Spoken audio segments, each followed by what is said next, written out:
All right, good morning, everyone.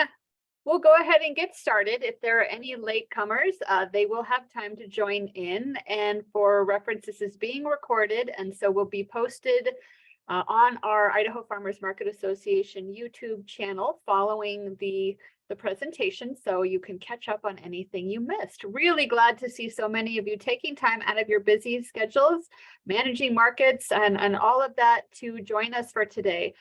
We kind of figured that even though markets are all just going full on right now, many markets still struggle to find and keep produce vendors, which are often what is driving some of the traffic to our markets. So very excited to have you join. We'll do some introductions and we'll get into it. If you're having any trouble technical wise, go ahead and put your question in the chat and we will try to help you troubleshoot.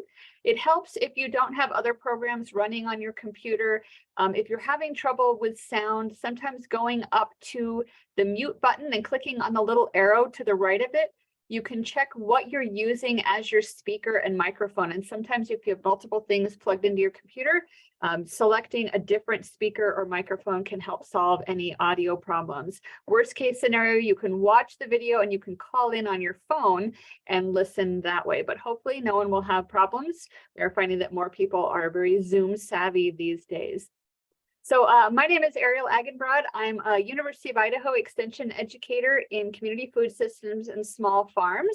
So I'm wearing two hats. I'm wearing my educator hat, but I'm also wearing my hat as a longtime board advisor and current board treasurer for the Idaho Farmers Market Association. And since I'm the only board member that is not a market manager, I have a little bit more time during the summer to help organize some of these events. And so you might be hearing from me related to Double Up Food Bucks, to marketing, to membership, etc. So that's why you might be hearing from me from either the IFMA email or my personal work email. So welcome to this webinar. I don't know why the logos didn't show up, but we really want to thank the Idaho Farmers Market Association. We want to thank the Idaho Department of Agriculture and their Idaho Preferred program, because they are funding a lot of our work this summer through a specialty crop block grant, and we'll talk about that in a little while. We also receive generous funding from many other organizations to help us with Double Up Food Bucks and our outreach for SNAP and other market access programs. Really quick, if you are joining us and you are not a member of the Idaho Farmers Market Association, and you don't really know that much about us yet, I will just catch you up to speed very quickly. We are a statewide member-based association. We are a nonprofit organization created to bring together resources and expertise from around the state to help farmers markets in Idaho thrive. Membership is open to any market in the state. It's also open to individuals and companies, but they have less say in what happens. Markets get a vote and they get a seat at the table. We've been around for at least 10 years now, and it continues to grow. So I won't go over all of these here, but there are many benefits to being a member of the association, right? It unifies our voice. It gives us more of a presence. It allows us to connect with each other, to make relationships across different areas of the state, different regions, and to find other people who are doing what you're doing and to reach out to them for help, assistance, networking, even just to commiserate that you're having issues. So some of the things that we do that are maybe appropriate to talk about right now is, if you are a member of the Idaho Farmers Market Association, then you are eligible to receive one-on-one mentoring and technical support in offering SNAP at your market. We will do that for any market. You don't have to be a member. We want that to be happening across the state. But if you are a member, you're also going to receive free marketing and outreach materials, flyers, signboards, vinyl banners, that help you to advertise that you are a SNAP-friendly market. And then also, depending on funding from year to year, we are also able to offer Double Up match dollars to help you match those SNAP expenditures for your customers, getting more money in the pockets of your farmer and more fresh fruits and vegetables into the households that are most vulnerable in our state. We also do have a private Idaho Farmers Market Facebook managers group, which is a lot of fun if you just want to talk to other managers. We do a lot of annual trainings and these summer trainings this year. And what I want to point out this year, something really important, that we have funding and support from our specialty crop block grant, and that is going to be available again only to member markets. Very easy to join us. We have an online portal. You can also download and mail in your paper copy and pay us with a check or pay us via PayPal. We have a sliding scale of membership based on the size of your market. So a micro market over here would be $30 per year. It is an annual renewal. A large market with 51 plus vendors is going to be $120 per year. And most of our markets are finding that the value is well worth this small expense to keep the post office box going and to help us with some of our programming. And then there's the link to join us. You can go to idahofma.org /join us. So I'm going to jump right into our specialty crop block grant and why we're doing today's training and a little bit of background, but I don't want to take up too much time from our excellent presenter today. So the Idaho Farmers Market Association was awarded a specialty crop block grant from the Idaho State Department of Ag that came through last fall, and it's going to fund us until September of 2024. So several things are part of that proposal and part of our activities. But really quick, what is a specialty crop?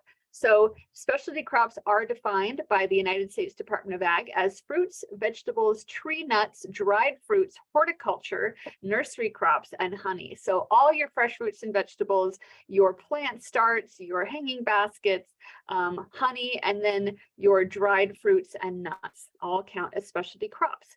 And these specialty crop block grants are specifically designed to increase the consumption of these products and to increase the profitability for the producers of these products. So how do we do that?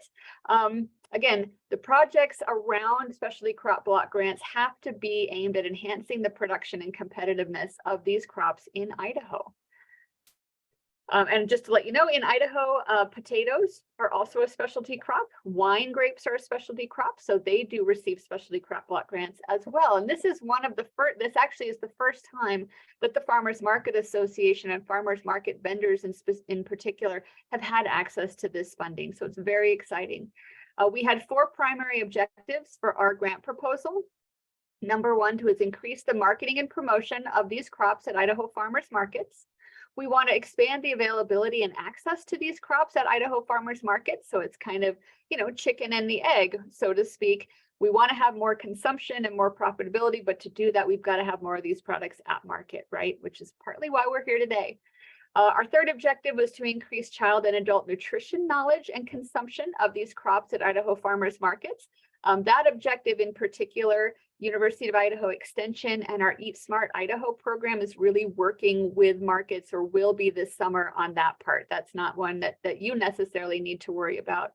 And then objective 4, increase the capacity for farmers markets to respond to risks and market disruptions that might impact specialty crop producers. And that's really where this webinar is coming into play. And if you want to talk about any of this more, you're welcome to reach out to me and hear more about what we're doing. So our current activities, though, is providing training like this webinar on recruiting and retaining the specialty crop vendors, planning for emergencies and being more prepared for them, and then overall risk management. So over the rest of this summer, we have 1 more webinar planned, and then we will be doing some next winter in terms of planning for risk management and emergency contingencies, and as well as going deeper into the recruiting and retaining of specialty crop vendors. We identified these as being primary risks to the success of our markets. So how you can benefit, if you don't have to be a member market to be part of the webinars and to take part in that education, but if you are a member market of the IFMA, you're going to have the opportunity to receive up to $500 each of the program years in advertising funds that you decide how to spend and how to use to the best benefit of your market. These funds are going to be to promote Idaho specialty crops and to increase the access to and consumption of these crops at your market. So we can use those funds to for advertising, but it must increase customer traffic or be geared toward increasing customer traffic that will financially support the specialty crop producers at your market. Of course, your market is going to benefit in other ways by increased traffic, but the advertising needs to be really specific to how it's going to bring in more people to purchase specialty crops. And it may also be used to attract more specialty crop vendors to your market. And it can include targeted traditional print or radio advertising, social media campaigns, local advertising, signage, or any other approved promotion. We will have an application process, and it will be something that we'll work with you on. The other thing to keep in mind is it will have to be a reimbursement grant. So you'll submit your receipts to us and we will reimburse you up to that $500. And it might be more depending on how many of you apply. So watch your email inbox for our application. That should be ready by early July, just in time to start drumming up additional funding for bringing people in when your market is at its peak. So again, you can reach out to us for any questions about that, but be watching your inbox if you are an IFMA member, and also be watching social media if you're on there, and we'll let you know when that is available to start accessing. We're very excited. So last thing about that I had is, as we are getting ready to plan our next webinar, I would just love to know if you, as a market manager, someone or a vendor or somebody who works in farmers markets, if you want to just put in the chat, you can send it just to me if you don't want anyone else to see it. But what kinds of emergency what if situations keep you up at night that have the power to disrupt your market, disrupt your customer flow? What kinds of things worry you? And maybe there's something that we can incorporate into our training on risk management and emergency contingency planning for farmers markets. So take a minute to put that in the chat. If you can think of something, we'd love to hear from you so that these webinars are really targeted to the kinds of issues that you're having. All right, and if you think of it later, go ahead and put it in. But I'm just going to go through a couple quick slides, and then I'm going to turn the time over to Melissa to really dig into what we're talking about today. So again, thank you for attending. Let's get started. So nationwide, and over years of research, both myself and with other associations and other organizations that study farmers markets and work to support them, a few keys to successful markets have been identified that are fairly universal. Right? Number one, a market needs to meet the needs of the local community, whatever those are, whether they are their social needs, their entrepreneurial small business development needs, their food needs, right? So it really needs to reflect what that community is looking for. A successful market often is going to have a variety of different products, right? Trying to provide as much of a variety of things that people need in their everyday life or want, right? Many of our markets have both needs and wants that they supply, but a diversity and a variety is really key for giving people a lot to choose from, and then also giving them reasons to come back week after week, depending on what they're looking for. And this helps to attract a diversity of customers, right? Because the more customers you have coming, the more they are likely to purchase, and the more that are there, they're going to purchase from different vendors. They're going to spread the wealth around. So again, you want that variety and diversity of products. You want that attracting a variety and diversity of customers. And ideally, we would have many producers, right? And not all selling exactly the same thing so that one booth looks exactly like the next. And you're like, well, I guess, their zucchini are 3 cents a pound cheaper. I'll go with them. But having many producers that bring their own different varieties of produce and can be known for their specialties. So where can you find potential vendors, right? And many of you probably know this very well. And we'd love to hear from you in the chat if there's something that you've done that has really been successful. So number one, you can find potential vendors through your current vendors, right? Who do they know? Do they have gaps in their product mix, or do you have gaps in what you see as the product mix in your market, whether it's a seasonal gap or an overall gap? I often hear we need more fruit, we need more berries, we need more early season and late season products. So who do your vendors know that might be able to do that? Something kind of creative, a little bit outside the box, especially if you have a very small market in a smaller community, is what about some of your home gardeners? You know, the ones that maybe don't plan so well for their garden and end up with a ton of something, maybe not throughout the whole season, but maybe at key parts of the season have something that they might want to sell. We do have a lot of home gardeners that really grow on a pretty large scale and might have enough to fill a small table every week. So don't overlook your ambitious home gardener. I have to say UI Extension 4-H and Master Gardener programs might be a great place to come in and talk to classes, talk to youth, explain what the opportunities are at your market and what you're looking for. And you might find someone that says, you know, I'm ready to scale up, or I'm ready to take my project in a new direction. And this one, I don't want to start any fights here, but some people might find that there are vendors at markets in their region that are looking to go to more than one market. Right. And so I would definitely say don't go to another Saturday market if you're a Saturday market and try to poach those vendors. But if there's a Wednesday market in your community and your market is on Saturday, do some of those vendors need a little bit of an invitation to maybe come and join you? Again, be very careful with this because we don't want to tread on anyone's territory or, you know, or like I said, poach vendors, but it could be that they just don't know that they could do both. Maybe they just need that extra incentive. And then too, depending on where you live in the state, you may have a number of new Americans, refugee farmers and gardeners that are looking for a way to make a small income or to share their culturally appropriate foods with other in their community, and they don't know how to do that yet. So in Boise, we have found this to be an amazing source of vendors through our refugee farmer program. And many of them are now many, many years at the market. They're very well known and they are really tremendous growers. So something to think about. Just really quick before I let Melissa go, when you are connecting with these potential vendors, right, person to person, that personal contact and that relationship is really going to be key.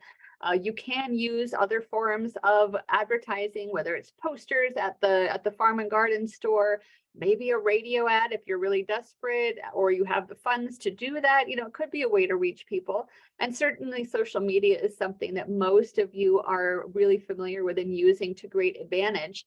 They can be effective, but they're also less personal. Sometimes really that conversation is what's going to tip that person into saying, I'll give it a try.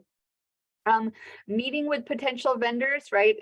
Maybe they come to the market, you show them around, you talk to them, and all this really ideally, right, we're doing in the off season. But I know that many of you, especially our volunteer market vendors, you have a whole nother life when market season is not going on, and it may be hard to find the time to do this. So maybe some of your vendors can be helping with this as well. And then also offering mentoring and incentives to new vendors can really make the difference between them being a one-time visitor who never comes back to becoming an anchor vendor at your market. And Melissa's going to go into this in a lot more detail of what do we mean by incentives. Really, it's just about anything you can think of that would incentivize someone to stick with you. And then I am going to end with just talking a little bit about if you are welcoming new and diverse vendors, especially if they in some ways are have differences or issues related to engaging in the market that maybe some of your other vendors haven't had, and they see that as a barrier. How you might want to work through that. So some farmers might need more support or a specific invitation to join the market. They may not see themselves as a market vendor. They might not have examples of success. They might be new to farming. They could have less experience. They might even be new to the US or not a native English speaker. They may be part of a group that has experienced discrimination where they were before or even in their community. But there may be some ways to help them feel welcome at the market and bring their special flavor to the market. We see this in a lot of markets, and especially in our prepared foods, and it's just wonderful. You're all doing a great job. And then there may be some federal assistance available for some of these underserved farmers, and that might help your market as well. So again, all these things to think about, lots to go over today.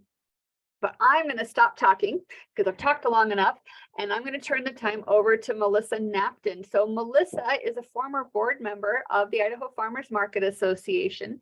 She has stepped down from the board because now she is going to be working as our independent contractor on this specialty crop block grant. So she's helping us with our social media marketing. She's going to be overseeing our the advertising mini grant program, and she's helping us today with the webinar. And she's, I think, very well suited for this because she started and manages the Kooskia Farmers Market up in north central Idaho. And she's also a producer of specialty crops. She grows microgreens and veggies under 10 Bluebird acres. So Melissa has been really innovative in her community, growing a brand new market to the size that they are, and has a lot of insight to share. So I'm going to stop my screen. Melissa's going to start her screen, and then we're going to trade places here in the presentation.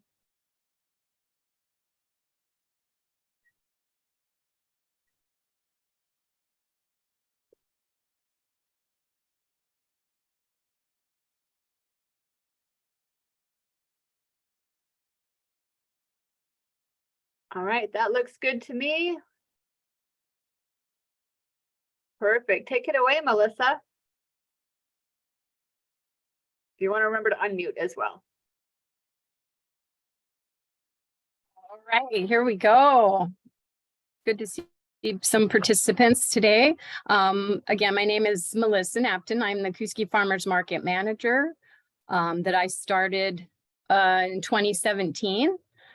I'm a micro farm owner and a farmers market vendor, and also an independent contractor, like Ariel said, for the Idaho Farmers Market Association. Hopefully the connection stays with us because our internet is not that great up here. I hope this webinar gives you and your market helpful ways to retain farmers market vendors and specialty crop vendors for a successful season. All right.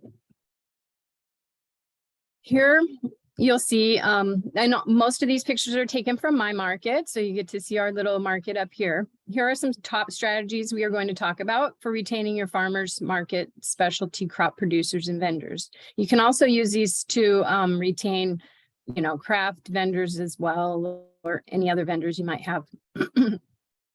Welcome environment, communication with vendors, competitive fees, promote the market, provide amenities, facilitate vendor education, seek vendor input, address challenges and problem solve, evaluate and adapt.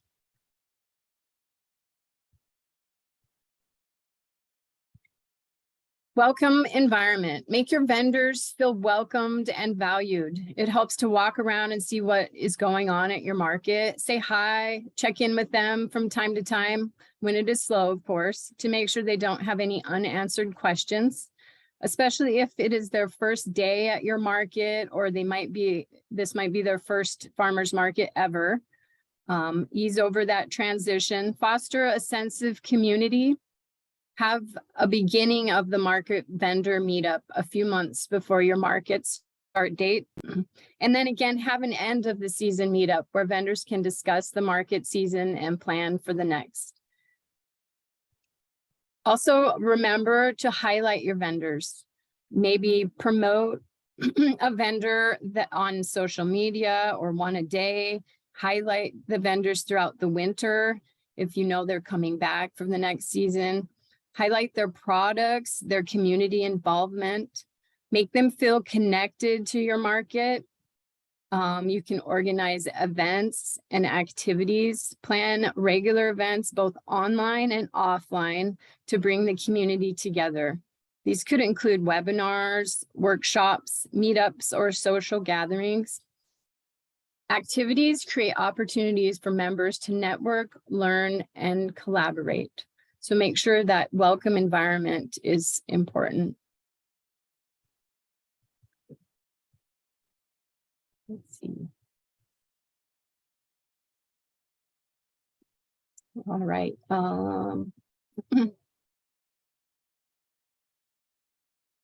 Sorry, I need to go back here. There we go.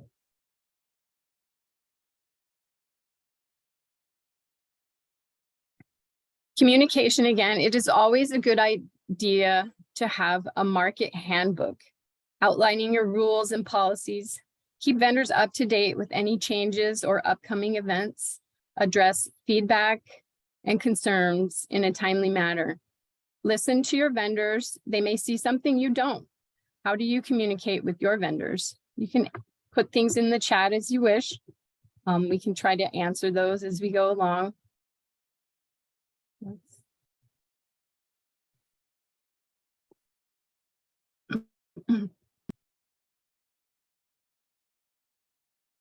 All right. Offer competitive fees. If this is something that you can do in your market, review your fee structure regularly to ensure it is fair and competitive. Consider offering tiered pricing based on vendor size or longevity at the market. Additionally, provide incentives such as early bird discounts, referral bonuses, or reduced fees for vendors who commit to participating for the entire season. Like I said, this of course depends on your market and your area. You may not have a fee, like our market in Kooskia is free because we are so small, and a lot of people cannot afford the fee, or they're a one-time vendor. They have excess produce that they just want to show up for a couple markets. So make sure to review your fee structure if needed annually.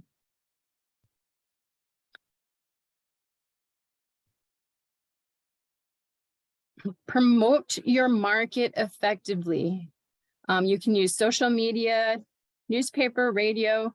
Some radio stations and newspapers might have a free event area on their social media, websites, or in print.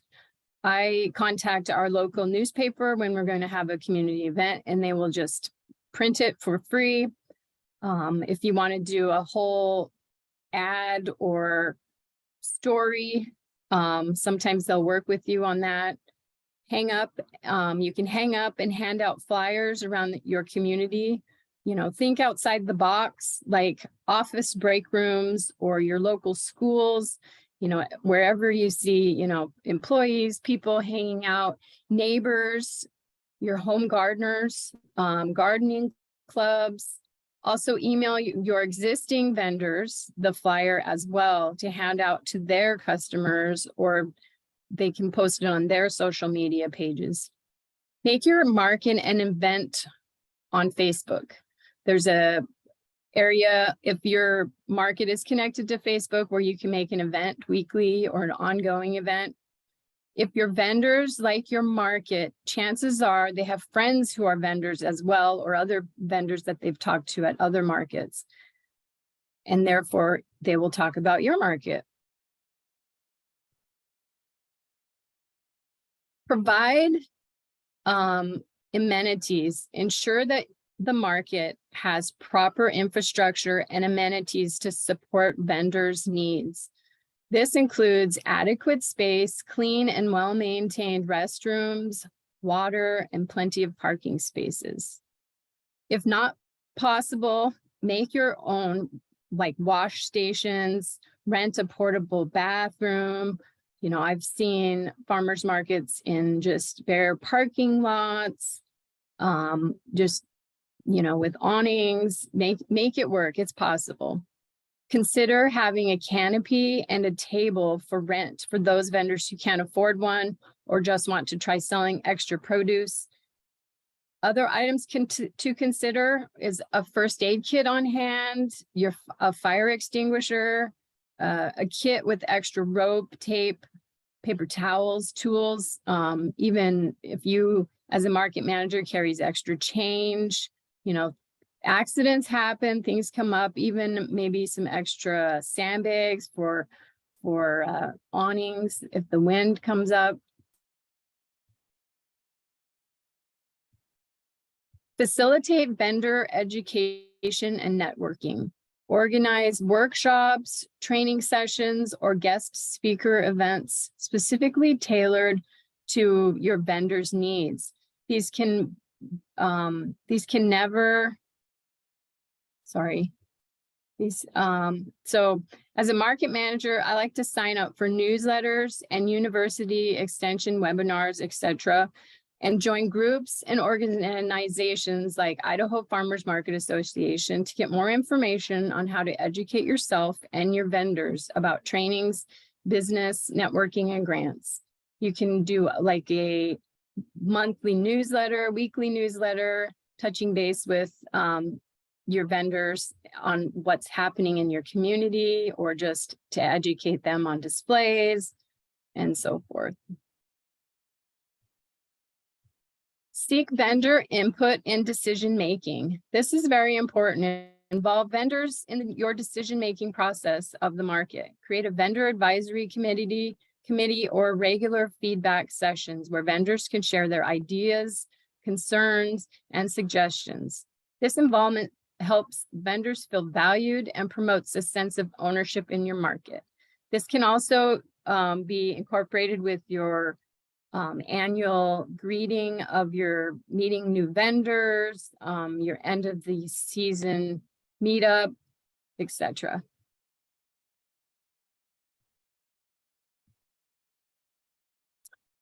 Address challenges and problem solve. Actively address any challenges or issues that arise for vendors. Promptly resolve conflicts, provide assistance in complying with regulations, and offer support during difficult times, such as inclement weather or low foot traffic days. Show vendors that you are committed to their success. Many new vendors get discouraged when they have a slow market and might not even return. Discuss that, we're going back to communicating with them during the day. Discuss that not all markets are the same, and to be consistent with their attendance, and things might pick up for them. How do you resolve conflict with your market?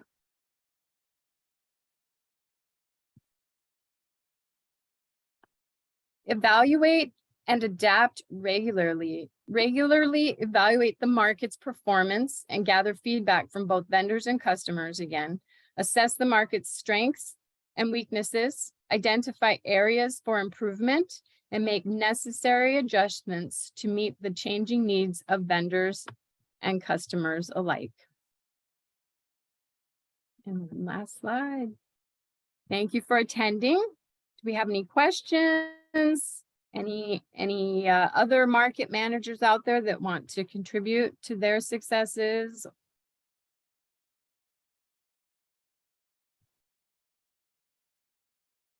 Thank you.